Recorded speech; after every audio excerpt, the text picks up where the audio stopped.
tua matangofia upu lena pese le isi mafai le fuise me mafai ona ave se tatou mai le alofo o le atua e whaapeona whaatalo whaatu le swafa manamano o Yesu Keriso lo tatou o liim lo tatou whaola le atua o Abraham le atua Isaako Iakopo le pa i o Israelu le pa ia manamano le au whaingaluenga le atua o le le fioi foi o tina matama matutua mali lo si tatou o tino fea lava se tafo le lalulangi ai le ngata foi leo te whaatalofa whaapitoa foi isi o tatou o tino o loo mafuta mai Samoa o loo maua ia nisi foi o tala to tele nisi o ilatou o mafuta mai Samoa whaatau whaapitoa lava latou credit whaapeona mafuta mai ai lungo le tatou prokalame ma le tala tus pa ia ai fia aima fia inu la mi me am la to fia aim fia feinu la mi tonu a wai ma ona ila to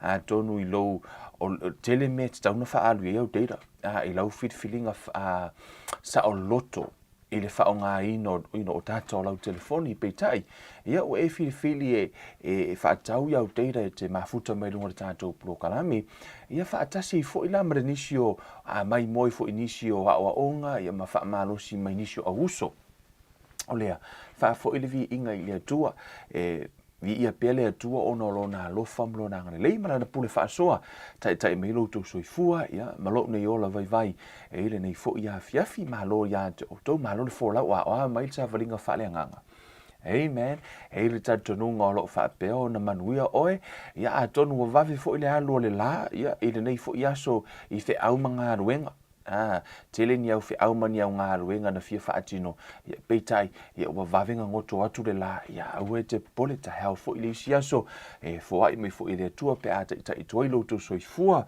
ma lo nei ola I lana pole whaasoa au le nei afi toi so ina le tātou plo kalame pei ona whanga solo ina nei amen la tātou wo I le upu le atua la tātou talo le tolo mātou ta mātou te vi ia oe vi ia la o fio I lau whaasoa ia la o fio I lo o lofa o lo wanga le lei ma lo wha maoni o mātou tangata le upo lau o fio ngata ma hui no mātou le wha maoni wha maoni lava la o fio tama taritoni o mātou loto mo mātou mautino o oio lo mātou o tua o oio le li pule ao la o fio I mea uma mātou te wha fo I le vi inga ia te oe tama o mātou sauni whaalongolongo I lau uputa ma te talo I lo wanganga se soa ni mai ia ma vai tonu wina lau o fionga tama a mai le poto ai mai se le whaalinga tama ina ia mawhai o no mātou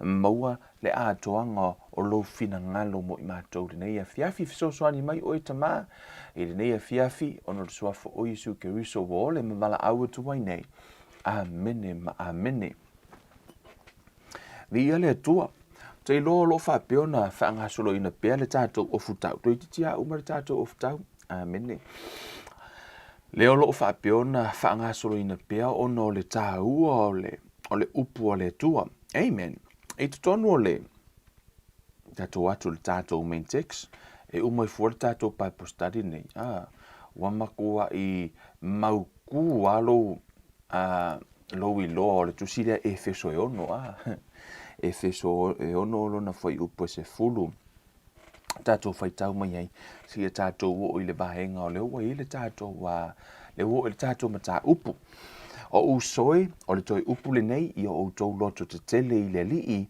ma le manusi o lona mana I o ofu o tou le ofu tau ato toa mai le atua ina I o tou mawhai ona te te atu I tonga fiti ale ti Apollo a wata tau te le tau matangata a o li isili mawhaipole ma li o le pouliuli o le nei lalolangi a toa maanganga leanga I mea o I le langi ia malama ma ia loa mai tutonu la fionga pa ia le atua o le tātou taua le wha le tino o lona winga tātou te le tau matangata amen le wai loa nei tātou o tangata wha le anganga o le tātou taua wha le anganga le wha le tino amen whamaila ia o le mea lea o tau tango ai I ofu tau ato toa mai le atua ina ia o tau mawhaia ona te atu pe a o I le aso vale Pe a uma no tau whai o mea uma, tau te tūtū mau ai lava. O le nei, i nā tūtū mau ia o tau o fusia o tau sulu ngā titi le wha maoni. Ia o ofu fo i o tau le ufi whata whata o le amio tonu. Ma ia wha se e vai ino o tau vai le sauninga o le tala le lei o le file mo. Ia wha o popo i nā mea uma o na tango atu i le tali pupuni o le wha atuatua. Tau te mawhai ai o na tinei o whana mu umalava a lo o leanga. Ma ia o tau ave le pūlau tau o le olatanga, ma le pelu o le anganga, o le awhionga lea a le atua. I o tau te talo i le anganga, i aso umalava. I talo talonga ma whaatonga uma. I o tau mātahala pēr i le nei lava mea, ma matua tau sisi le whaatonga mō tangata pa ia uma. Whaangata mai nā le tātou whaitau o leo wa, uma na tātou tala noa i le te leo vahenga o le ofu tau. Na tātou a mata mai lava i le sulu ngā titi o le ufi whata o se vai ia whatasi fo i male whaatua o le pūlau tau o le olatanga. Ia le fo tātou o mai i le pelu a le anganga. Ia le na utala noa ai le aso lulu a. Le sa utala noa i ma whailoa tu foi. O le tele o vaenga o le ofu tau. O vaenga i pui ai. Oi, amen. Ai tasi le vaenga o lo o manino mai. I te tono tu spaia o le pelu a le anganga, o lau a upenga lea. Amen, ia ma utala noa i e whaapea. O le pelu lea, o le pelu a le anganga, e leo se pelu a oi. O le pelu le whao ngā ina e le anganga. E le mawhai o na malo le taua, pe a whai e le eise pelu. A o le a lea pelu, whai mai o le upu a le atua. O te... La ufai se tala whaapea, it doesn't matter po le ale umina e whaife au. Po le a fo ile umina e tala ino Yesu Keriso. Po le a fo ile umina e whaolainga. O le a fo ile umiona e lotu.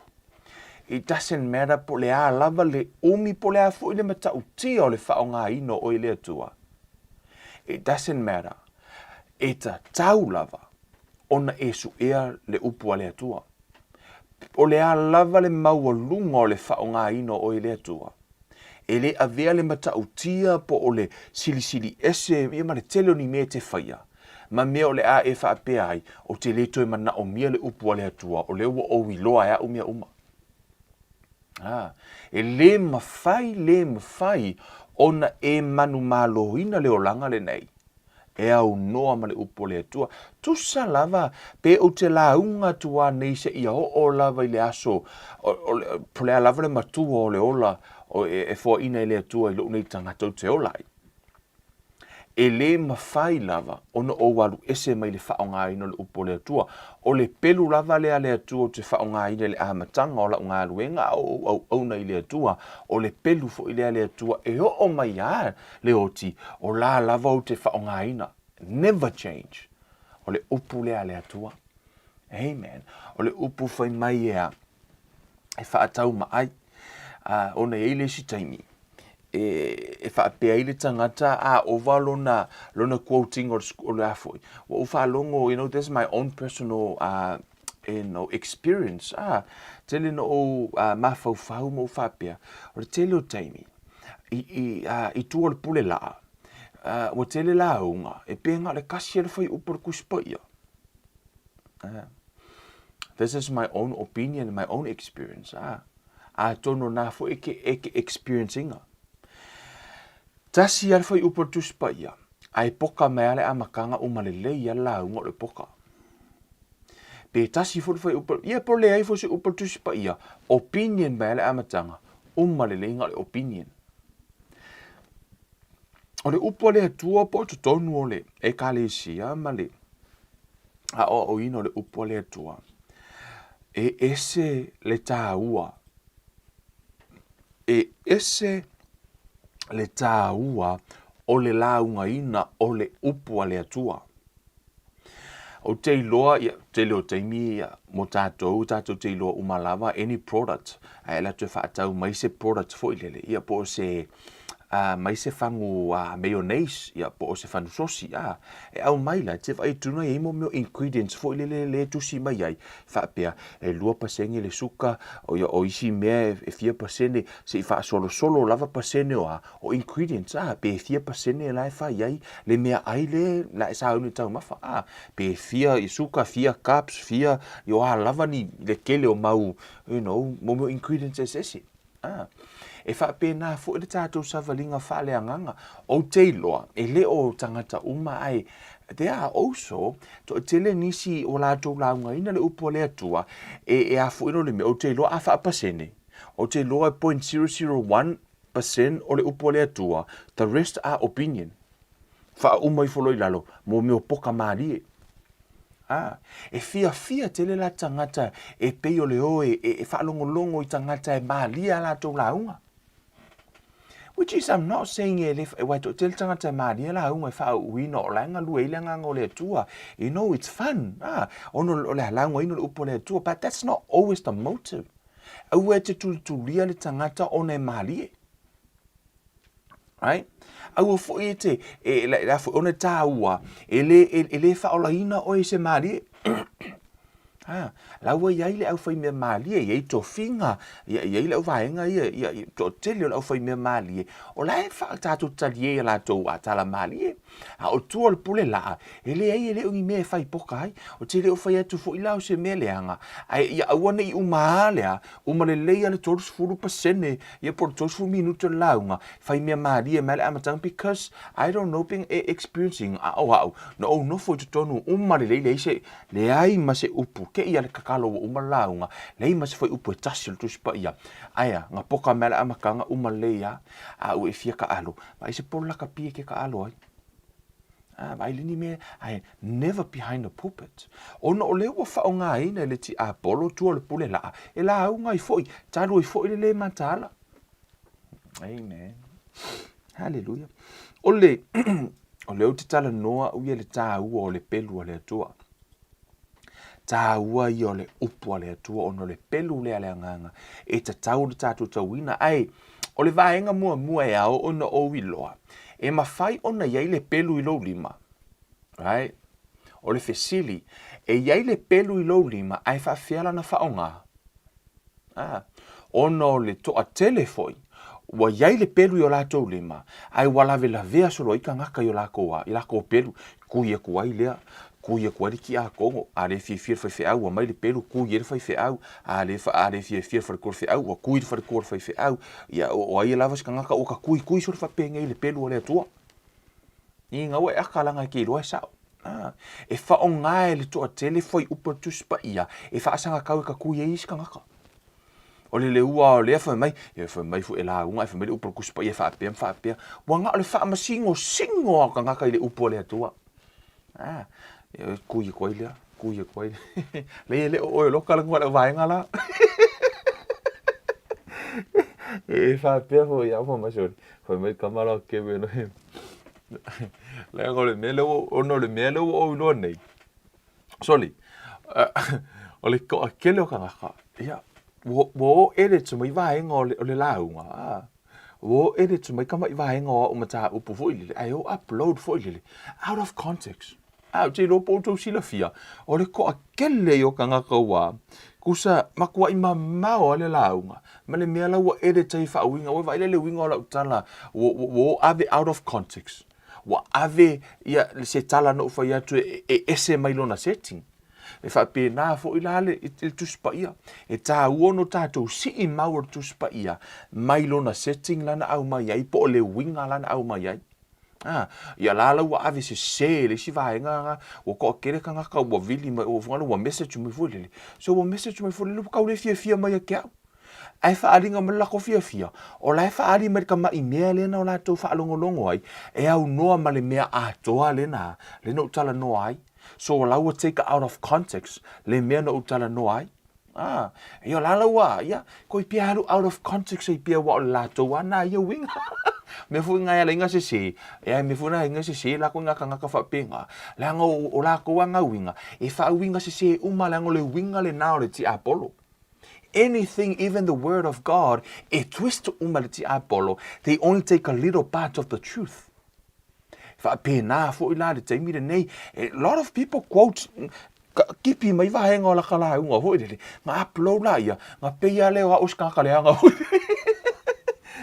wa ave ia nisio va henga out of context e whapena fo le upo le atua e mawhai ona esi ia mai se maur tu spa ia out of context le no fa malo se tuai o le pelu le nganga ia sa o lona fa o ngaina e le o se pelu e fa masino ai tato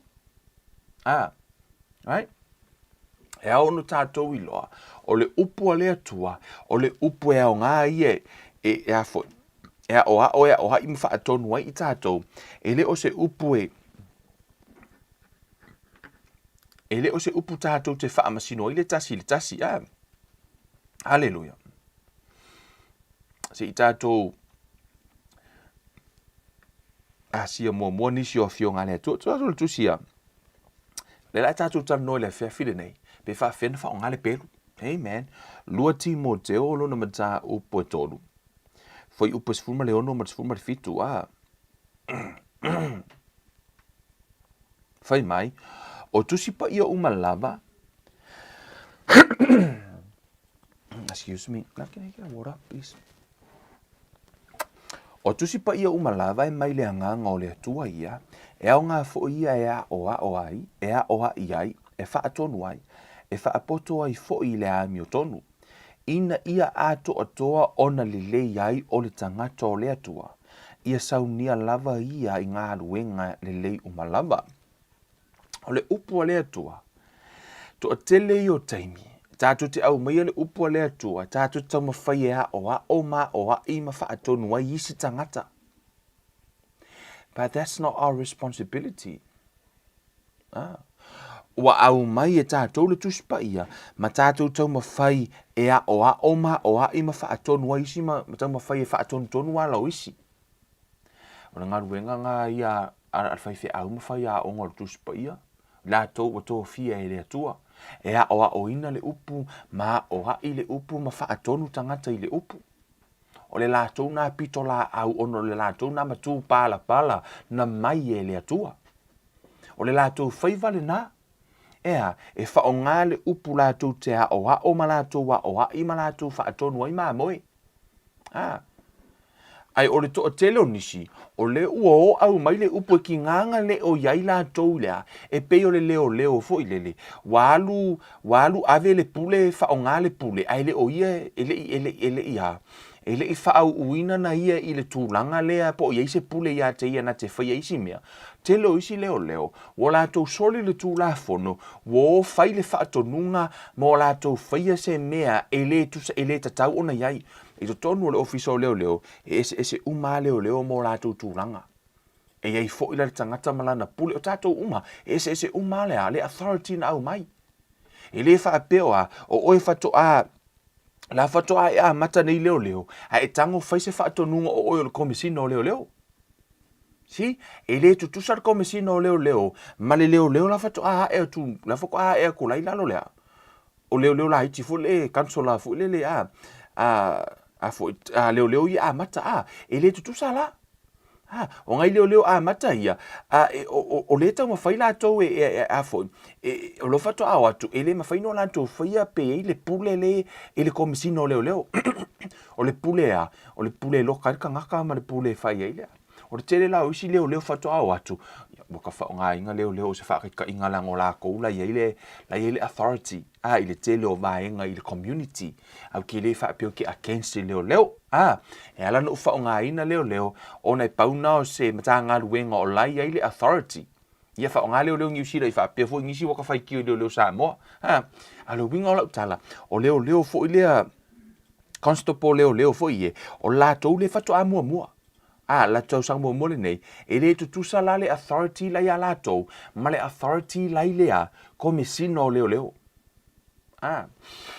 ai o atu nisi o leo fatau o atu kwa failea le fato nunga le komisina e pe ya la ko o komisina te mana tua sa mo la ko fo ki leo sa mo sorry si leo nga si au inga o ke masangi so le o asora ele leo o le ia penga ka wo sorry nga o nga kui ya le ofu leo foi le ke va ai e pe o si fi foi le le fia masangi se si ino o ngai fai fe au kwa le lo fa lo ngai fai fe au ia ko ia ku langa foi le ai ole abusing ole authority ai le o ya la to si authority ele dedicating ai le level lawa wo ka sei mai wo vai leo wo au mai ka sei mai mo la au ka vale ai foi. That's not according to the law. Ele fa tanga ina le tula fono. Ele ngata wo fosi mai la au ka vale wa ve ese mai la au ta vale au mai tu pe tangata. Ele tu sai mar tula fono. Ele se la to pule fa ile mel na. La operate unlawfully. Fa pe na fu la to tele Cristiano. O le to tele tangata. Ele o ya te la to se authority. La tau te a, whaonga ina i le fiong pa ia le tua, o le tusi pa ia. Excuse me. Ma le whaunga le tua, o le mea le lei. E peia o le afi. O le afi. O le afi o le mea le lei, pe a saolo na whaonga ina, a whai ina ini usira walo maruru. A e tango mai le afi tu le afi rona tūlanga te tauna i tono le whale pe o le fireplace.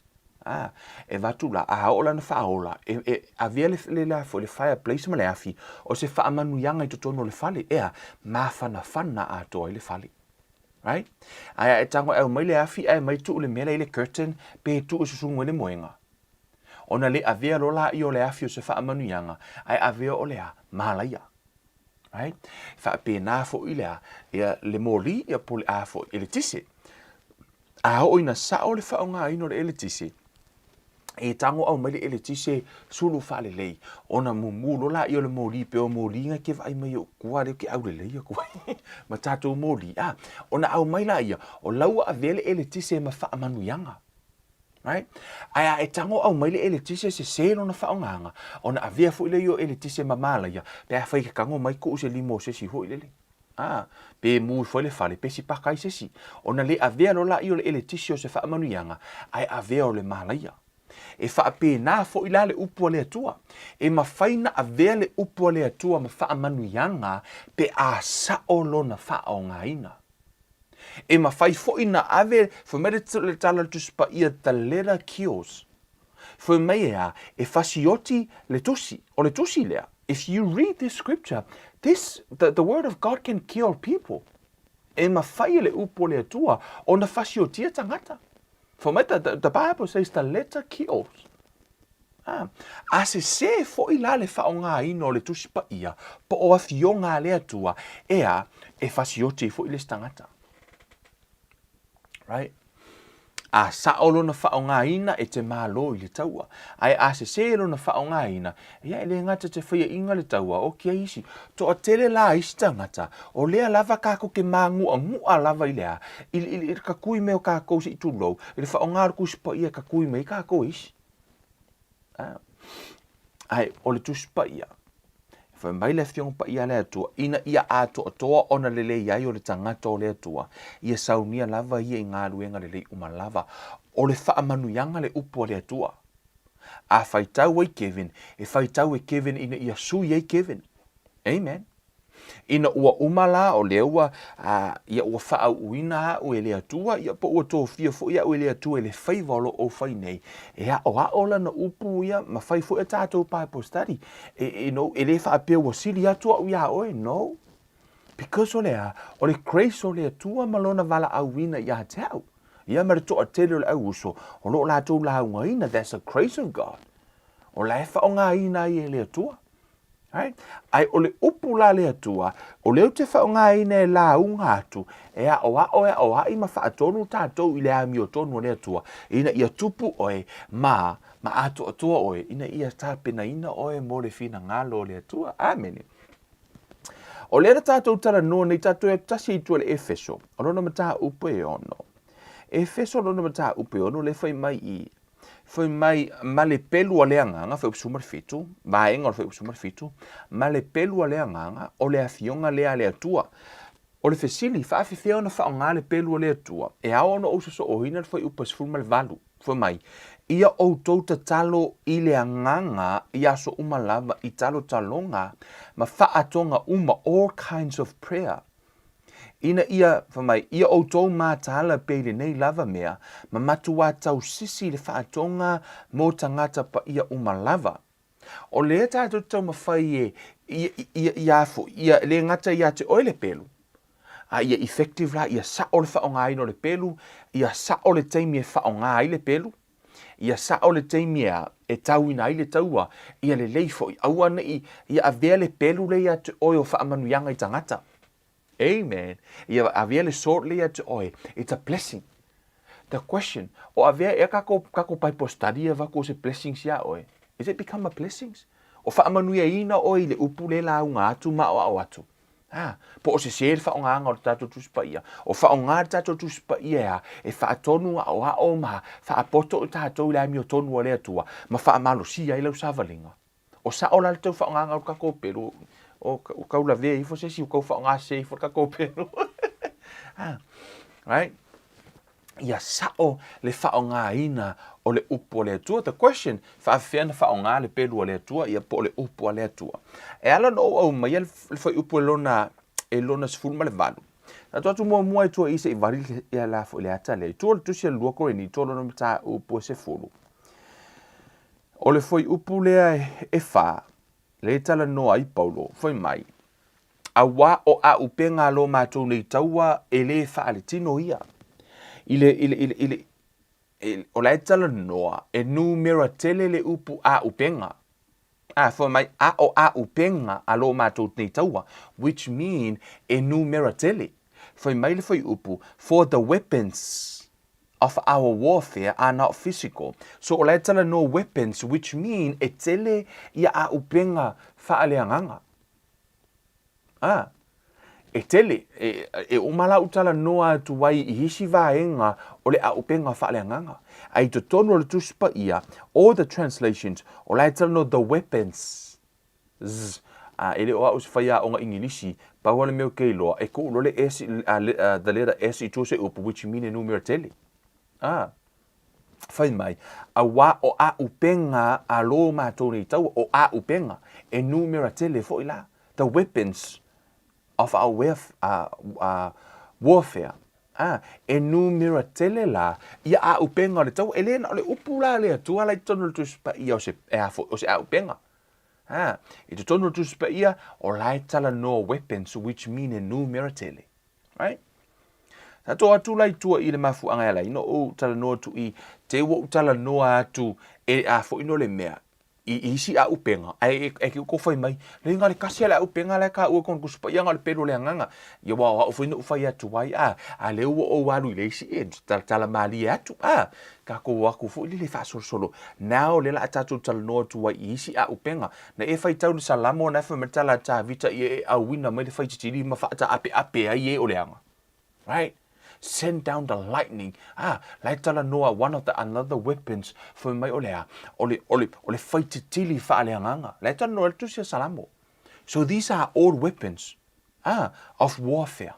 E numera tele la, ole tele ia o a upenga le taua, lai to tonu le tuspa ia, e ma fai o na tātou o ina, isi kako aku ai, o leo tātou tanoa I le vaenga lea, leua I loa o le pelu o le anganga, o le pelu nai le lima o le anganga, o le upu o le atua, e le ma fai le anganga pa ia o na fai se mea, e au noa malana upu. I to tonu le tusi lea a Efeso, o le mta upe ono. Amen. Fai mai. Ma ia outou ave le pulo tau o le holatanga, ma le pelu a le anganga o le afionga le ale atua. Ia outou tatalo I le anganga I aso umalava, I talo talonga ma whaatonga uma. Ia outou mātala peile nei lava mea, ma matua tau sisi le whaatonga mō tangata pa ia umalava. O le ofu le tātou te ofu ina. Amen. Le ofu tau le na utala noa tuwai. E le o se ofu tā ele ia po o se ofu moe. O le ofu tatalo. O le ofu tatalo. Everything in a tātou tala noa mai ai lunga. That's preparing you to pray. O mea e tāpena ina because prayer o lo tatalo o le taua le nā. O le tatalo o laua e tauina le taua. Whawhewhea ona e tauina le taua.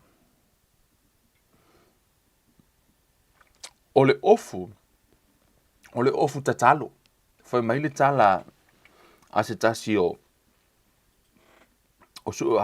one of a philosopher na tala noa mo na tala ina le mataha upu lea. Ono le tusi e paulo le tusi lea. E le o atoa i le ofu tau. O lai misi le pelu e hafoi. O lai misi le tau. Lai misi le tau o le fita fita. Ono o lai tusi e paulo o lai to po lai ko kongo lea. O ngalai kusi ma le fale pui pui. Ai o kuku aku se hafoi. Ia se fika voi lele. Lai kilo mai paulo i le fai ko avoi le fale pui pui. Makango kusi le tusi lea. Ele o iaila se tau o le fita fita. Ai o le atoanga le na. O le afoi. O le ofu tau. O le tau a whaale anga. Ai whauinga ina lai nisi. O le tau. O le si vaenga lea. Ele o ta ua maila i e le tau. Ai pei o le a. E pei e whape na le winga o le tatalo. O le tatalo. O le mea e tongi le ea. Pe o le tau furi le asa o le fili. E ke kongia la. Ke kangona lia i on lele la i o le afoi. O le tau i le ea. Pe a e tongia le fili. E whaape nala, e le o whaamatala ina mai lai le tuspa ia whaapea o le tau a lea nganga. A lai whai mai o oe, ia e tatalo.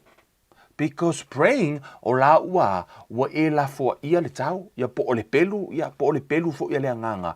I le spiritual realm. O le upu la lea tua po le pelu a lea tua, o le tuspa ia, e te alu e au mai le tuspa ia e te tatalo ai. Scriptures po le afionga pa ia le tua e au mai mau le tuspa ia e au mai e whaonga i to tonu a tātou tālu sanga. E te tatalo la ia tusa lau tatalo ma le fina ngalo le tua ma le upu le tua. Pray according to his will. Le ufetu e whawhenga na whaonga le pelu a le nganga e te tauina i le taua. E te whaonga ina le upo le atua, e te tauina le tau e ala i loa, au mai upo tuspa ia, ona e te talo la ia whate ta inga. A whai o oe na e te mai. Amen. Whawhena whaonga upo a fionga pa ia le atua, pe a whai o le ala utauina le taua, I'm sick, haulewa o mai. Maua, po le ale mai, po le kahangesa, se mai fo ilele. Ona o walu la ia, au mai upo le tuspa ia, a fionga pa ia le atua, au mai uma ia mau e whaatatau i mai o le tino, o na whaalava o malolo ai. By his stripe I am healed. Whamatala tuspa ia, he will heal all of our sickness. Whamaina te whaamalolo i na uma o tātou mai ato uma. Whai upo ia tuspa ia. Ia male tele o tala lai tonu lai fa metala lai tala no i le fa malo longa le tua. Faith comes by hearing. Ona o au mai ala i o foi upu le na tuspa ia ma ona taula i o le taua o le fa tua o le taua which mean o le battle. A tauina se taua which mean e afoi yo kako umaranga kako kire i o ngi kaua. I kako ki whiolo i kako kere i ingi kaua whaatino foi lele. Ai a whai e tau se taua i whaatita inga i pose misa se nu. A whai e misa ni tangata foi lele. E kau ai maa. E koke ku e le aise ka ngaka ea. O lai ua whai le misa. A lai sa vali a kunga whaa. Wha kau pou foi le peia i or kupo. E a whai untouchable foi lele. A hao na whai le misa. E te tau ona e matahala. E ke iwa lele mai se maa voi lele. Sau e la vea ai. E makua i e pupula solo ke iwa kongi mai. Oi sesi. O pe e a whai oi fo tanga to laite le taua. Ka kaunga i fo ngia uia maa mangia umi o laite ha. E ke laiko ke kau ai maa lai whatou tau. Lai whatou tau. E por kou misa voi lele lai whai. Peka whape ngā wai. Paunga se misa laka mai laka. Whamaka langa. A lo te tala noa atunga. E te tau ona e fight o le taua. E te le nofo la. It's a battle. Whaapena fo I la le mele tano le tuspa ia. E te au mai le upu le atua. O whaalava lava o malolo ai. E le taulana ona mai e nofo ma oe. Nga e whaalongolongo kuala I o whaalava lava o malolo ai. O laite quotinga kua scripture. Ai oso mriki ngā olo vai le mea like. O le ala ki quote kua. Ai a ki dianga le o kele mriki ngā olo vai. So what does that mean? O laua fight the battle. O le battle of what? Battle of faith. Laua tauna le taua o le upu le atua le ua e tuai. The Bible says for mai e tupu ti ngā ono le upu. For mai wa angi mai I le matangi ono o le upu. So se taimi lava e launga ina I le upu le atua e mauti noa lama ya e sau le attacker ti Apollo e sau e tofo ina le upu. Mea la le nai ala I ona tauina le taua, a saure ti Apollo e tofo le upu, po le alo tal tonunga lai te tal tonu ai le upu. O le taua lola le nā le tauina le taimile nei, o le taua o le whaatua, o e tali tonu I le upu a le atua, pe te tali tonu I le pepelo le ti Apollo. Pe yo Eva, na whai ai le atua ya atama Eva, awale aia le la au I le whaatoanga. Saul ti Apollo I malana pepelo, o le fesili, o le ale mea la sa whetau wai ai. O lana feta wa I lungo le upu. Na malo la le ti Apollo ya Eva I le upu. Na sau tau le taua malo ya Eva. Na ia whaato I laloina Eva I le upu. Sau fo I le ti Apollo fai fo I lana mele na ia Yesu. Na sau fo ya tofo ina Yesu I le upu. I le upu. Mana tua fo mai le tala le tuspa ia whato mana papatiso ina Yesu I le vai. Fatoa umana papatiso ina Yesu. Ina ua sau Yesu I lunga mai le vai le papatisonga. Fo mai wa I lunga le nganga pa ia ona sau leo mai le langi. Fo mai o lo watali I pele le na. This is my beloved son. Fo mai o lo watali I pele le na. Ile mata upu nai so o I lumane na tofo ina Yesu. Na toi sau ti Apollo fai mai a Yesu. If you are the son of God. See? Fatu umana feta laile atua I luma de mata upu tolu. Fai mai le tala al tuspa ia wasau ia foi. Wasau le nganga o le atua I lunga fo mai o lo watari I pele le na wa o fie iai. O lo watari I pele ai o le mata upu le so I foi. Sau le ti Apollo tofo. Le upu le na. Sau fai a Yesu. If you are the son of God. See? Na sau lava le ti Apollo e attack le upu.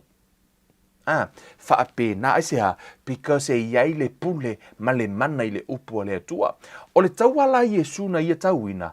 Na ia tauina le taua ilona whaatua I le upu le na feta la ia I le atua. O ia o le atali o le atua. He is the son of God. Right? E le I whaapea na masalo Yesu whaapea atu le ti Apollo. Soli, nga e loa o le akari o le akua, nga e loa anga, wa unga whaia o e maa. Because that's the truth. But no, ma Yesu, it is written. Ua tu sia, it is written. Na ia whaonga ina fo I le pelu. Right? O ila, o leo te tau mawhai e avatu ia vaenga nei, ona so se taimi lava e te mauai le upu le atua, wa tupulo whaatua, sauro le ti Apollo e tofo ina. Ai whaafewhea ona e whaonga ina le upu le atua. So e mo oe, right? O le upu le atua, e mo oe mo au, e whaamalusia lau sāvaringa, e whaamalusia lau sāvaringa. Amen. I lumo le atua. O ina lola, e te whaalongo la. Ona e tā ofi rola I le upu le atua. Ki ngā langa ki ngā mailo vai. A la lave te hold on to the word. You are fighting the battle. Ti ngā ngā whai au ka ngaka le ea fo. I lo vai wha pe o la fua ki ngā whi le au ngaka. You are also fighting the battle. You are stand on your ground. Lai te tū mau lava oi. Lai te tū wā oi le upu le atua. Amen. La lave te tū ma e tā ofi le upu le atua. Amen. E te tonu le tusi lea Iakopo. Lora mta upu mua. Fa upu lua ngai le lua lima. Amen. Iakopo. Fai mai. A ia fai o tau mai ana i le upu, ai aua le na ona whaalongolongo i ai. O whaaseseina ai o tau e o tau. Awa ai se tase whaalongolongo i le upu ai le ana i ai. E tusa ia mare tangata ua wa ai le whaata i ona lava mata. Na whanau maia, awa ua wa ai o ia te ia. Ona alu eselea, ua ngalo loa le winga o na mata. A o le matua mata i le tū la fono o le saolotonga ua ato atoa ona le lei, ma ua tū mau i ai o ia, ma ua tū mau i ai o ia, ma ua tū mau i ai o ia. E le se whaalongolongo ma le whaalangalo le ngata, ai a o le ana i le ngaluenga, e manuia o ia i lona lava ana. O le upu ana lea, ia, la uwhaonga ina le upu whaingo fie, o le whaia. Doer. Be a doer of the word. Whamele tala tuspa ia, be a doer of the word and not a hearer only. Whamela ia, a whai a foi. E vea o masisi te ana pe e te whaia le upu. Ai aua tauna e whaalongolongo. Whama ina ia aua ne i whaasesehina o tau e o tau. O le whaasesehina la lea po o le deceive le tano tuspa ia i. E le o whaasesehina la o e le ti apolo po o se stangata. O la lava e whaasese oe pe a whai e te whaalongo i le upu. Ai e te le whaia. Masanino o whaonga ina se whaataita inga. Ia o le lo matua malana whanau. E mawhaina whai atu le lo matua i lana tamataine. Alu ta pena le potu. O la lau wala ngona le upu. Po le whaatonunga, o le ale whaatonunga, alu e ta pena le potu. O la lau wala ngona. Alu ta pena le potu. Whai e le alu le teine e ta pena le potu. O lona winga, e le mama lava le potu. Pe uma le leia le vai aso le ngei o vai atu lo makua ka penga lo poku, ka penga lo poku, ka penga lo poku. O le whaalongo so ai, that doesn't mean ua mama i le potu. O la lava e ngasu le potu. Se ilonga lava ua alu, ia le tamaita i le alu pule le ilunga, sa vali ngau mawhaia mea. Fato a mama le potu. La ua iai le ao, la ua ao ngā le upu. La ua ao ngā le whaatonunga. O le usi tai la o le tangata lea, e mafu ayuna mama le potu. Whape nā fo le upu le atua. Po le a lava le tele o ni la unga e te alu e le wharesa, ke whaalongo i aoa o ngā mamakua i la unga, po le a fo i le whauwinga. Pe sau fo Yesu e la unga o kou wharesa. Pe la unga ya Yesu, ai a e le whaia le me whai mai Yesu, e ke le manu ia lava. Yeah, God never change. Even though, whaile nā fo ima whaateta inga, pe no whai atu, pe la unga Yesu kou wharesa, Yesu malangi sau whapiko a Yesu e la unga i le koulo, kumal ma koulo. Sau a Yesu al waku kongu la unga no, powerful message. La unga ma Yesu makua i o kakangi. Umalo leo la kakangi o manguia loka loko, o koe fo i le whali. A whai o te le whaia le mena la unga Yesu, e le ai ma se winga, sa sili ai na awane i o ulotu. Sa sili ai na awane i o whaalongo ai. Sa sili na au tala na tuspa ia. Whamai e sili aku le awe kei loa ngai lo i loa ai ke le whaia. Now we know, the taulana whai wala na lau tato i loa, the Bible says much giveth, much required. O le tele o lo i loa, o le tele fo ina le expectation a le atua mai a te oe ma. Lea la ua, a foi, i a vei tato manise whaia. Tato e fo i mere tato ina, le jile na, le sa whao ngā nei, le tato whaateta inga, o le na whaile tala arfafine, anu ta pena le potu. A whaila le whaalongo tintiti, ai ona le whaia. O la ua, a whai no fortame titi whaapea, la e se ki a lau, whai mai so alo ki ngai kia uka penga le poku, which mean o lau mama i le poku. O la ea, mera nā ta o lau wha sea ia, e le o mama se poku. O la e ngasu le poku. E foi le taimi. E fa apea mai ai, ele tupu au o se fa te tainga. A fai te o fa apea mai le tene titi lon tina. Mam, he o koe fai mai o leo wa uloa. Leo wa uloa lau kala kia ka penga de poku. Is that mean o lo i loa o le fa tonunga ua mamai la le potu? Wa le tala na to te lo nisi e kakala ngoa kuspa ia mai Kevin. Ia o lo foka i loa kuspa ia. I know the Bible. E isi comments mai fa mai o le fo ma ki lo ma ko kuspa ia o le fo ia o kuspa ia ma ko loko. That's pride. Is that mean wa mamai le poku? O lo i lord tu spa ia, is that mean wa le le i lo wolanga? Kusa lava pe ke lor kingi se kau mai ko fa alinga. A ele fia se fai upse pe ke fia le. Ele usui e lo wolanga. Ele ai ma se winga la lo i lo sa sili na awe ke lo. O le upu la le atua, o le upu tātou te tatalo ai. E wha mai le tala le tuspa ia, be a doer of the word. Tātou tu mua e mai le King James Version. Si tātou wa whaitau i le. Hallelujah, just bear with me guys.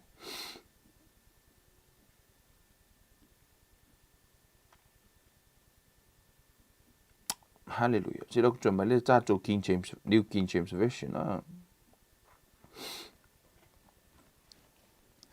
Verse 22. For my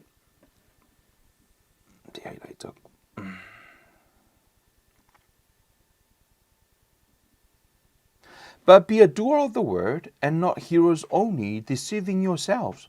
For if anyone is a hearer of the word, and not a doer, he is like a man observing his natural face in a mirror.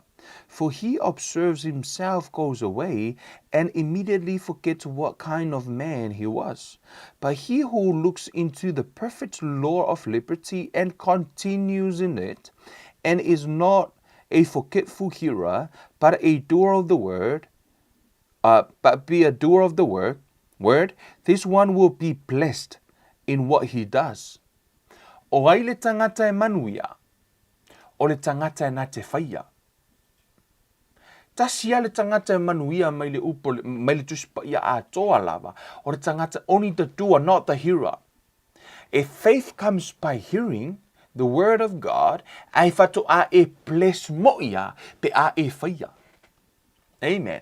Fatoa e ples moia pe a e whaia.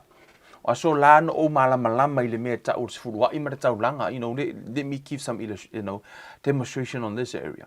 Tele no o malamalama sifurua I mara taulanga. The knowledge, man, I'm telling you, makoi o malama, quote o mamai foi upe fatau. Pau wale fa fita auria te au, o tele I whaia. Keiloa, o loka, nga o loan, o mo mioa, e lack, e le lava le fa asoa. And yet, makua I o malama I principle o lea, o blessing sa rea tua. Ai o lona fa fitauli, o tele I whaia. Kele se mi ngā waka alua ka ngofo ai la unga, me le whaife au I wha amangianga, wha te tau disfurua I mara taulanga. O le leo, kele fo I o naka amen. Ai ta te le whaia, te te loa, le hei fo I mase mena maua ai, ko kusa umara ka ngaka e le I wha alongo le upu. But the moment, o le taimi lava na o fili ai lo loto, ma mai man mato a inga mana nofo I lalo, ma whai atu, aua ni koe misiar ka asfuru hai ma tatau langa I le atua. O le mea lai whai mai e le tuspa ia, o nai ui mai wha manu yanga le atua. Just to give a little testimony about those areas. Or the moment, o le taimi na mata whai ele ma asfuru ai, na mata na sauro le malo longo ma ua I le area le tau finance. O le winga o lau tala, te leo whai atu whape o se milionga I kongo o lau account. Ai, o mai re nei afi, since the day na mawha maoni le sfuruai. E mate le I toi iai se aso, o whaapea o kausu e se pengisingi o se kaavale. Po o kaua, there's no time. Wa kausu e se pengisingi, po o kausu e se mea ai, po lau tala le se mea lai moni maule nganga o le atua. Le wha maoni o le atua, a hoofo ina maua se totongi, I se ngā luenga I le vai aso. E to e saua le si le lafo le totongi o le si vai aso. O lae te le lava le tupela e totongi mai le totongi o le si vai aso. It's like a lot of like mea ua pui e le atua. It's like olana blessings. Te ila whaapea nisi ai whaapea wa whaapito le atua. I'm telling you, ana whaapea fo o te leu si ta ile mea na foi. Na whai mai le atua i le taulanga ma te furuai. Ma ave la usfuruai ma la taulanga i le mea tala whea ngai. I was, be a doer of the word. No tango te mana o awani I tau no o iloa le mea ta usfuruai ma taulanga. Ai na o mana o te whaia. Amen. O le teimi ana o whaia ai. E le iko e le provision a le atua. Masea, o lawa o si ta i le mea lei nei. O le upu a le atua, o te whao ngā ina se whaata inga e pei o le. Because the word of God, it is written, o le mea fwela nana la ina ta ua Yesu, because o le upo le atua e tu mau it's a law, o le tu la fono. The whole Bible is a law. Not the law, fo le tano le Old Testament, I ka fo si fa uinga se si. O le winga la utala law, e pei o le gravity. Remember the gravity? Lai fa sa more gravity. Kalava tati. O le kalava tati, Le gravity fo le so se mea te whaapa uina. Te mai se whaate te inga, So gravity, o whea lava le mea whaapeo I, whaapa ua le mea lea, Au whaapa ua I nei New Zealand le mea lea. O whea lava le mea te whaapa uina ai, e alu I lalo, I nei au kirangi. Au alu lalo I Wellington e whaapa ua. E alu I lalo. Why? Because of the law of gravity. O le tū la fono le gravity. Au alu lai Australia. Au latu fo I koe wha ulu mea lea e whapa ua. It's the same thing o whea alu ai, e alu I lalo. Why? Because it's a law. Au alu I oi America, wha o ngā le mea lea, tu I lalo pe whapa ua le maa lea, e alu fo I lalo. Why? Because it's a law of gravity. Ai alu fo I Samoa, ai wha o ngā, ai whapa ua le mea le maa lea, e pa ua I lalo. Why? Because it's a law of gravity. O le tū la fono, o le gravity. So se mea te whaapa uina e pa ui lalo. Whaape nā fo ila se whaate te ingo le upo le atua. O le principle o le upo le atua, a whai mele tala tuspa I e whaamanuia le atua te o e furua I mara taulanga. It's a law e pe o se tū la fono wha lea nganga. O principle ia a e whaia, e te manuia. Amen. A e usi tai ai ma e whaia, e te manuia. Ono lai te whaia, lai te usi tai le atua, it's a law in the spiritual realm, o le tū la fono I le anganga. Fo mai o le pelu a le anganga. O le upula le atua, so se teimi lava te releasing ai, e o pe a foi, pe whaatino ina mai e le anganga, because o le loa lea, o le upo le atua, this is a law in the spiritual realm. Right? E whaalongo umala mea I lea, fo mai o lai whaamautu ina I le langila na upu. Le upu lea, le kakalangoa at kemi. It's settled in heaven. So o whea lava la le mea po o whea lava le mea ngai ki ai o ngai ki sa vai. Whaapele ei mai ka ngaka e afo, po se mui kua ma mao vo I lele.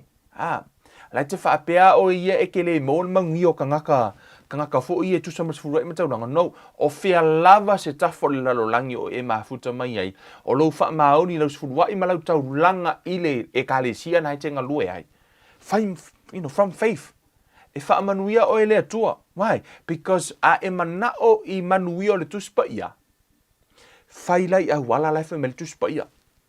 O le telo, teimi telo le mele na wha seina ia o le telo. Le la watua se whaateta ingo asola. Ngō fia le mele le whaalongo longo isi ka ngaka. Ngō walula ia whai menga whai mai whai launga. Au ke le whai kau o kuspa ia. Waka fiu e whai. Sometimes, wai anga o le fia. O le fia I lo whaakua. I was end up like, man, confused. O confusing mo meo step. Yasola o fuilele ia. O step 1 lea, step 2 lea, step 3 lea, step 4 lea. O le mana ia I o meo a onga fo I e lai whai I whaatulangana o mea e whai a onga fo. Ai o lona whaafita aurila. E ile kai mea, e ke la kua I e le whaapenga le kupo le mea, e le alu step le mea. Wa confuse ngai la hau. Onga nga au mai isi ka ngaka la asanga. I ke mi la mo meo a onga fo I lana o I ne taita. I au sau I step 1 le, step 2 le, step 3 le, step 4 le. Ai misi a koa le kuspa ia. Ina ua utoi fo I mea ka ika ia. Whai le mea le wha mai kuspa ia. I'm telling you. O le ngaka le mangui o loka loko. whaamanguia inga ka ika ele atua i anga whaamanguianga. Inga ua e whaia ile awala lai whai mai tuspa ia. O te le i whaia se awala na whai mai ele mako e kalesia, penga whai mai ele mako whai whi au, penga whai mai mako whai whi au, ai le o ngā tusa ma le upu le atua. Whai le mea lai whai mai ele tuspa ia, au ke whai le mea lai whai mai ele mako whai whi au. Yeah. Po le a lava. A o whai atu foi. Ai le o te tonu tuspa ia. Let me give you some advice. Whai le mea na te whai tau foi o tuspa ia. A whai ana e whai tau o tuspa ia. Le mea na whai tuspa ia o lea. Whai ona o inala i le wha manuianga. Whamai tala le tuspa ia. The blessings. Whamai o le wha manuianga o leile tangata na te whaia. Le upua le atua. Amen. O lo tatalo la, o le upo le atua, e te au maia le upo le atua ona e tatalo lea. Because o le tatalo, o le taua laua e tauina. Amen. O laua e tauina le taua, ona e tū lola, if matala Yesu, matala inga Yesu tutonu le Mareko 11, whamai, so o se taim whamai auto tatalo, tali tonu woto moa, when you pray, believe that you receive. O le ale taimi te believe you receive. Not after you pray or before you pray, when you pray. Right? E leo nia upo Yesu fa mai. When you pray, believe that you receive. So o nei na tātou wo I tutoro tuspa ia ma tātou whaavai. I'm telling you, o le whaingo fie I o le tātou wo la whaaleanganga. When it comes for ile mea leo o sifurua, I ala no tana no sifurua I taulanga, ono le tasi leo o area, wa o whaalongo whaapea nisho tangata, wa makikiwa ka ngaka ongo o le e kalesia, which is e sao. E sao le leila ngā kala, o ke whaase laupasenge inga ngā kala. Wa makikiwa ka ngaka Samoa, ongo e kalesia. Ele ona la ole ave o lau tupele e kalesia, ai ua matitiva, ona ele o whaia I awala lai whai mai le tuspa ia. Lau toi whaia tuana nā tala. Wa to tele tātou wo ese ma tātou lotu, whai mai ua makikiwa ono e kalesia, I will say that's true. E sa o le tala lana, ua makikiwa o ngā lai lava ke fōa ia ke le o manguia. We vai le pālangi lale le o fōa ia le pālangi ia sanga ia kupe le loku ala ke le anga ia kupe o lai manguia. So le foi mai ka o kako manguia le ngai ke loa. E sidi aku le manguia o le pālangi le loku la le loku e le manguia o le skak sa mo ala le loku ia so uma ma fai kauranga. A o le ngai ai pe pelo ngia ka foi mai. Le ai o mea nga ngai manguia I ka o fai o le afo. O le fai o me le lotu. No. That's not true. Leo toi tango toi e toi whaasao ma toi teu le leile vaenga na e sao e manuia o e lo whai mea I le lotu. Pe a e whai e le awala lai whai mai e le tuspa ia. Ai a whai o nai whaatau wā nau ma fosi le whainga. E le manuia. O le mea lale nā wālai o na safa tangata lotu, ma whai mai a lai pe pelongia tātou e le upu le whaapea mai le tō telo tangata. Si o ngai mō me kako manguia I o le loku, ko ke le o manguia ma se loku. O ngā ua, o ngai safa o tau le lotu.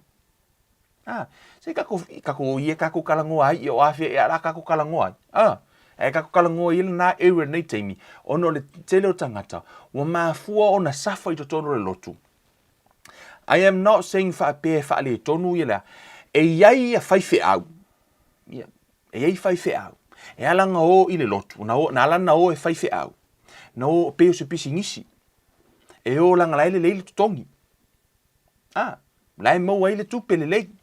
E alana utala noa tu vaenga na some of my friends na whai mai o le tala na no whaalongo ia. Even family members. Tangata o ainga o te masani tangata close relatives.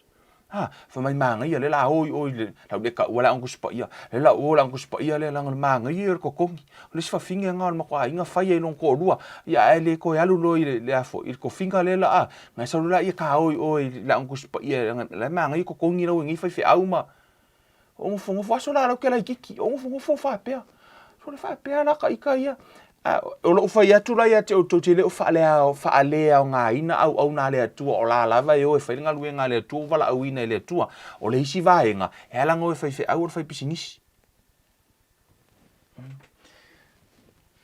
E le o fai au umai mai le atua. No. E le o fai au umai mai le atua. E isi fai au. Sa si dengo e fai pisingisi. That's a really hard thing to say. Yeah. Anyways, that's the truth. Oh, that's a fact. O lea lai vesi ni tangata fai mai. E whapea. O le... whapea. Wa matativa ono le ekalesia. Ai o lea lava fai mai le tala mai. O I lava le ui koi manguia. O I le ui koi manguia ma. Koi siaki. Siaki le au wala ngai fai mai tuspa I e fai lau tau langa fai mai. God love the cheerful giver. A fosiro o el tau ekalesia e ke faia. Se mea. Fosiro o e. Wa fai le force 5. Nga koso kuala ia, o ke mga kua ui ala aso fu ilele. E hele a inga, ko a lima ka ngaka fai ngā ruenga e kure lei umo fo mai ma lo ia le whanga o lo ma kuala nga. A o ngi nga fai sao ngā mea kai luafe fu ilele. You know, it's nothing to them. Ia, si mako a inga, ia, nga ka ikar ngaka fai ngā ruenga. Whakui fu. Ara ngā la ukala fu ilele. E fosia kwa maka ika luafe. O ngole nampa lau au mai. Ai follow mai kua malisi fai malisi ka mai kalanga. O mea I ke mangui ai. You know what? No, it was wrong. O langa o mangui a ui lea tua. Inga langa nga o fai ko mumuanga me ngā aso. Fai molo ule fia. Fai molo ingo. Se I tu loa. Because no o fai. Ele ngata o tele I malama I le tuspa ia. Ai nga fosia o fai le mea o tele I loto iai. Fosia kua o fai le mea o tele I loto iai. Ai ino o maua nei le malama le tuspa ia. Since the day o kivai, up until now, let me tell you some testimony. Sometimes when we do the offering, we give $1,000 to a offering. Pe a fai e mate fai se fo some of the, because o leo wa tupu lava, out of our heart, I'm not mentioning the number, because of a peo woka, because o leo wa leo fai a mai loto fia. Ke loa like, once o fai ai loto fia, nga a maka mai ai lea, luas fukala ave ma loto fia, ho o lesi vai aso, se tupu lo fa tua, wa mawhaingo a vea lea, le se lauta la, from faith. Getting to the point, even giving 1,000 and 2,000, like out of my heart, makua I fia lo loko. Bless. Le ai ma se ko mumu. Yes, le ai ma se ko mumu. Nga aloka fia mo loko ori. Ai se ha, ave male loto fia. O lo manuia la o lo loto. Ele o manuia lava ono a, o te lo to mumu fo I la whapea. Wa o makiva ngai me o le loko. Ai se ha, because le I fosia le whainga. No o whaia fo ino o malama I le upole atua. And also that's my advice. Mo I tātou uma ia wa whaitio o tātou matitiva I le ekalesia. I understand. Because o hau foi, no o mativa I le ekalesia. I le o le ekalesia le atua. No o mativa I whainga a tarutonunga. Put it that way. No o makiva hai, whai le lono o lea. O sao ngā mea loku ringiva yaso, lava yaso, ko he lono I sao ngā mea, ngā o lono ka whaapei lea kua lea tua. Whai o lau ngā ruenga, ngā leo langa ringi ka keo langa o loka loan e whai lau ngā ruenga. O hangi mangu ia pe a whai ka kele o aile lei, ka kele, alai whai mai, ngai maua le ola, ngai ke mangu ia, kukusa lea ma le esi de le ola le pālangi la le moisa o loko. E ala no utara no le vaenga lea, o te leo wha leanga ina e ka le sia. Pa o leo tutara no sa o tua o a whai wa e a whai a ua whai lau taulanga, whai e tusa mana whiongo pa ia lea, do it according to his will, tusa mana whina ngalo, and that will set you free. A ua ke pole fu oi upumatala tangata. Ai a whai e whai aku, a ua kele mai kala ia ke oi. Let me give you another advice, ma eise loko e kearu ke loko e ola ilo wanganga. Ia, ma eise loko e kearu ke loko e ola ilo wanganga. Ele fia ila ngisi la kalanga e whapea wo avesia me tangata I tonu le kalesia. Alu se lotu e ola ilo wanganga. Te whai mea fia ai. Ono lea, na lea mana oia. Wewa ai fo ila le tūla fono le au mai tonu le tuspa ia. Na tatu e watu ai I. Te mana oia oe te wa ai I le saolo tonga le tanu me le tuspa ia I.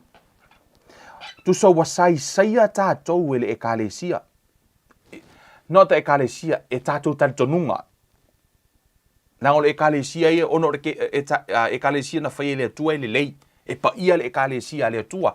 A o tātou talitonunga. Le ua whaapolonga ina i tātou.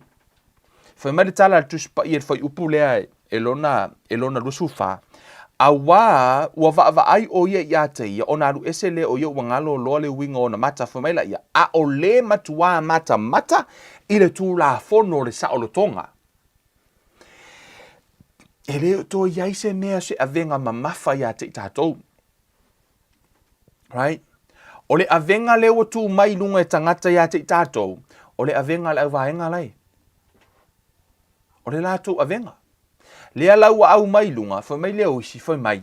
E wai, o ila le te whaalonga le whaonga ino o te leo whai upo tuspa ia e afo e si mai out of setting. Whamai o upo ar kuspa ia whai mai o le whaakua kua e ungo mga ruenga e afo e mate. Matua i se ar whaonga ino le whai upo le nae. Because e le o ngā luenga nā lai tala noa el tuspa ia. E le o ngā luenga fo i le whaapea o lo walu e afo i. E whau le whale sa, no, e le o ngā luenga nā lai tala noa tuspa ia, that's out of context. Se umatatu o ta tala le vaenga nana e va aila ia, e ese anga luenga lai tala noa tuspa ia. Ese ngā luenga lai tala noa tuspa ia, ese le mea le e whaonga ina tele lai tangata le upu. Au i fo ino whai atuai, e le leikere ki a polo le quoting o le kuspa ia, ma wha a whiu ka i le whai upu le kuspa ia, e kai se ina i tātou. But when you give cheerfully, fia i lo loto. A whai e fia lo loto i le tāla, $1, siri le ave o le tāla, ngai lo ave le luafe, a la ave ki ko mumu. E le wha amanuia la le atua e lau luafe, e ngau la oi, ai manguia ko e kalesia, lau mako e fia ko e kalesia, wa maua la ko kupe, o la lau ngaoi la oi to e kalesia. Yeah, you look at me like, really? Yeah, o lau ngaoi ko e kalesia utupe. Langa laua manipulate oi, po laua whaaseseina oi, wa whaongale ngō le atua to preach money out of your pocket. That's evil. To preach money out of your pocket. Pa, e te tau ona e loa le truth, le upua le atua, te furua ia yo le mea le atua e le o se mea oi, malau tau langa e whai mai lo roto fia. Ka la lua ka la, kol ka la, se o le lima ka la, se i hoa kui po le alava, la e whai mai le loto malie. Te tau te ilone me maua, le ngaka e manguia o lau loko, ala. Ala fu e manguia lau vahenga la. Asia, o laua plese le atua, o laua whai e tusa malana upu. Ona wha manuia leo le atua ia te oi, o inaloa, le whametala tuspa ia fo mai, a o le ana i le ngaruenga, e manuia o ia ilona lava ana pe a e whaia. Pe a e whaia lea, whai le mea lai whai mai ei le tuspa ia. Le au wala laua whaasino mai le tuspa ia. Le se furuai ma le taulanga, ma le tele o mea. Whatever le mea le tano tuspa ia, le au wala lana whamatala mai. Whai le au wala le nā. Aua e te whaia i le au wala a tangata. E ke ki ngai, o nga e koe ko mumu mai fo i la ia. Ma kako ko mumu i le atua. Pe ia hoa, nga ko mumu i le atua i la aso. Ma o le fia. Ma lo ulei loa, e se ale mea lai whai mai kuspa ia, e se ale whai ngā lau vaenga lai. Ngā vave ango ka mai masi ngā lo ka uru, uwe uka uoso i masi ngā lo ka uru i la, so ka lai giki, ka lua i le kele o a. But if you do it according to the will of God, whai malia le le ilo roto. Amen. Whao ngā saola, le whao ngā ino le upo le atua, ona e maua leo manuia le atua. A o fo ilana e tatalo. Te ilore te mi fo i lele le te tatalo i le atua, wha manuia mai. Lo nei tangata, o leo te mana o mia se tupe. This is how apply ai. Because you give cheerfully, na sao le au wala na e avea ai, for mai lor tala Paulo le tuse Filipi, o laua e invest into your heavenly account. For mai o laua e wha putua o manuia i le langi. A ho o la ina e toi aski le atua, because you are sowing, e se toi aski le atua e fesosoani mai ate oi.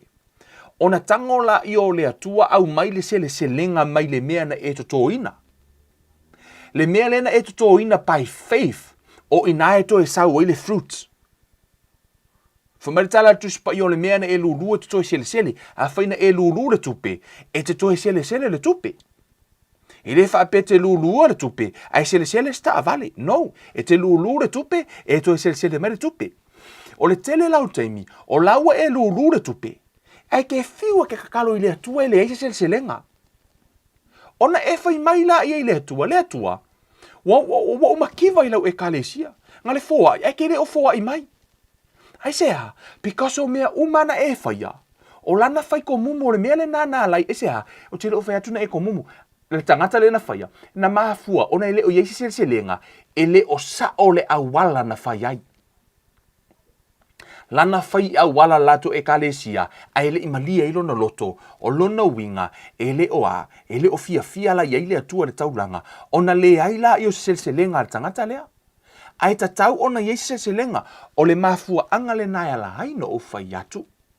A e mana o e whai ia e manuia i manuia le tuspa ia, whai le whaasino manga lai whai mai le tuspa ia, ina ia e maua le sele se lenga mai le atua, o le mea lai au mai le atua. E ala no utala noa tu whaapea, lana o leo tutala noa mai le experience, o le mea na tupu ia te au. Ok, loa o au mai lava i lo ulai titi la unga luenga mua lava. La unga luenga mua.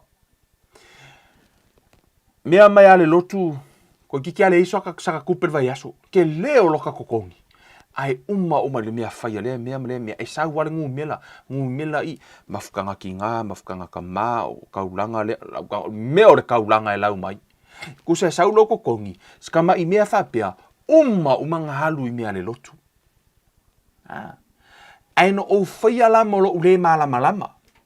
Ngo o whaia au wala le makolo, mo ka ngaua kua ia. Ngo ka ko mumuro la i le atua. Ma le eisa o se lenga. Fato a whaasa o neia ina ua o sau nei New Zealand.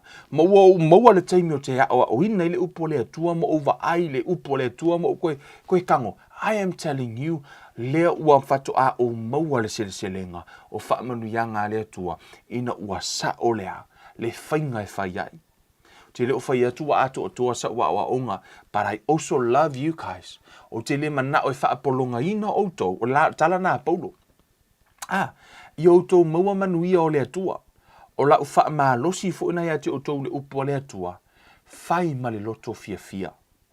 Ia e whaia le upo le atua, according to his will. Amen. Ona matu, whaitula utala ia te oe, e makua i esele maua lungo le ngalue ato le anganga o le atua, ma wha manuia ia te oe, ono o lana pelu lea, pe a e whaia e tusa malana fionga. Amen. Ono le tātou taimi, wha manuia le atua ia te o tau. Wha peona, everything, I don't know why, prime o le tātou atono le area lea e tele na afia i tātou sa mo tūlanga tau finance. Me se lava, auli o tātou upu ia o tātou lotu ono le mea whai, a e ko mumuroa, aua le whaia. Amen. A ho olona skama I mea la oso fo mumu ia te oi. Au ala te whaia o ne mai mauela utupe. Ia e whaia mea o malava te whaia I le atua. Whai mai lo loto. Amen. Do according to his will. Ia e whaia e tusa malana a fionga. Ma ai mua la fionga pa ia le atua o mai o mea umalava a e tatalo. Tatalo ia tusa malona fina ngalo o na whaataunu uina la ia ele atua mo oi.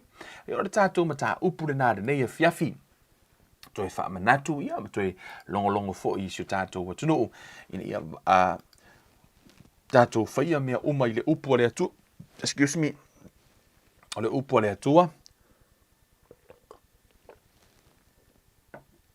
O le wha manuianga le a te tātou. Amen. O le pelu e mai, whamanu ia le tua e lau whaafonga nea fiafi. Ei mea la tātou tutaro le tua le mātou tamavi ia la ua fio. Whaftai au whaamanu ianga, whaftai lau upu to e whaamanatu. Awane I tauna o mātou whaalongolongo, ai o mātou langona mawhai. I o mātou I loa fina ngalo, mātou wa oa I ma whaatonu mai la au fio ia te I mātou le upu. ta tala i o mātou mata whaaleanganga, ina ia mawhai ono mātou maua manui o la o fio, ta mā ua whano o tangata ono lele ai o se malama lama, to o tele lau whanau o lātou upuia, lau e kale sia na e whaatuina, ono o le se o le whaatino ino o mātou taulanga, ma le whainga o lo fina ngalo, e ala i le upu ta mā, ai ua umona e au maia ta i ala ia te i mātou te whai ai taulanga i la o fio, whai ma le loto fia fia, ai ta mā, whaamangalo mai i mātou lo mātou se i o luma, o mātou o au nā le atua, o i lātou fo i o la ngaina le upu ta mā, ua whai e tusa ma, whai whaaleanga nuu ma, ai ua ngalo le toe fo i lau upu e whai e tusa ma lo fina ngalo.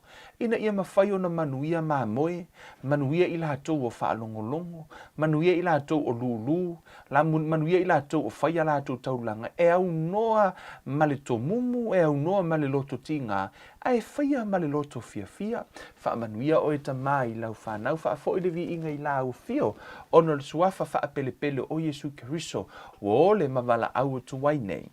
Amene ma amene ma amene fa manuia le tua ia te o tou ia le a inga pele ia ke riso mo le tātou vai aso a sau ia mo le sila fia ia le no fa ilo atu o lo fa peona ta pena ina ia le tātou ofisa e fa tino ina atu ai ia le tātou au nanga le ngata o le KLM Life Ministry to telefoni so ina to o lo fa peona fia mo se ava no ai mafuta ai ma fa so fo le upole tu a petai ia o le mo se ava no ia ono e le o yeise tātou ofisa o le o le tātou ofisa i o tara o lea laenga lue le taimile nei o ina fo i o le afa pe fa tino ina mai ai tātou Bible study ia martele o nisi o vaenga o le upu ma le o nanga e fa ala wa tele le malo le tua mo ila tou fo i o fia mo se ava no e mafuta ai ma siasi mai fo le tātou ofisa ia wa laua koe ula sa mala ma ufao ke mingi laua mala ili wila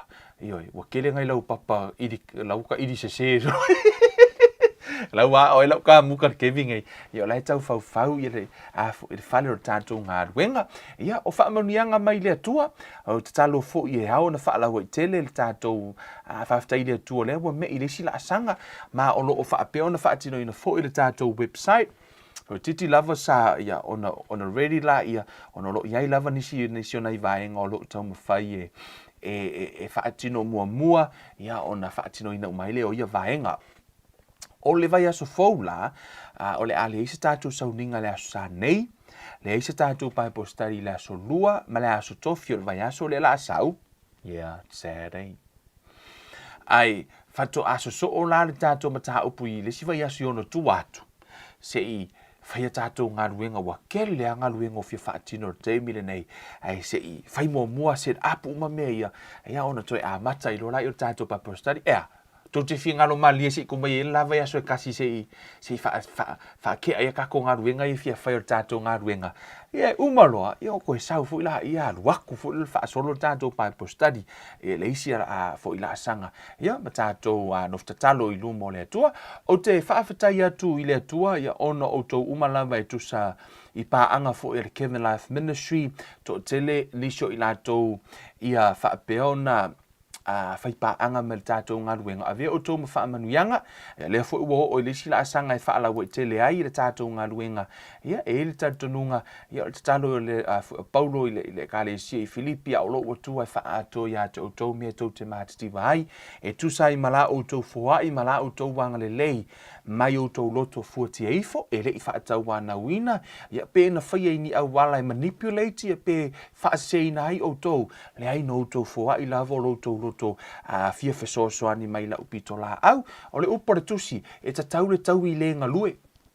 Right? So se isi lava e launga ina le upo le atua, e ta tau na tutongi. A tonu o le mafua anga le nau o tau nau i foi.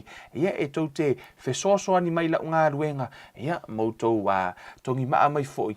ia lea lai whaala ua i te le ina hai le tātou ngā luenga ma le tātou o nanga o le ale whaatau nuina le tātou sauninga le aso sa nei, ia ma le whaatau nuina fu e tātou Bible study le vai aso asau, se i o le vai aso i ona tu atu, se i whaatau nu mua ia ma whaamae e ina le fausia ina, ia ma le toi renovating o le tātou whalo le tātou ngā luenga, inga o le kele o keimi, o la laka alu i oe i laka ngā luenga, i ele se keimi ka kisau ka penga, i ka komaka upua, ai le lei lava se i mai a lei ona fai, ia ona, tu ina atu fo ila iho le a fo tato o nanga a laua le eise pressure le eise rush tato maenga ma tato o onga ai faftai sa mo de nei fiafi fa manu tele le tua ya te o tou au ona le tua e so se si lavo fa pena mafuta mai ia ile anga le leo le tua ya te o tou manu ia malo longo nei fiafi mai lo nei tangato Kevin Ruiva a lofa tele mo o tou fa soi foia.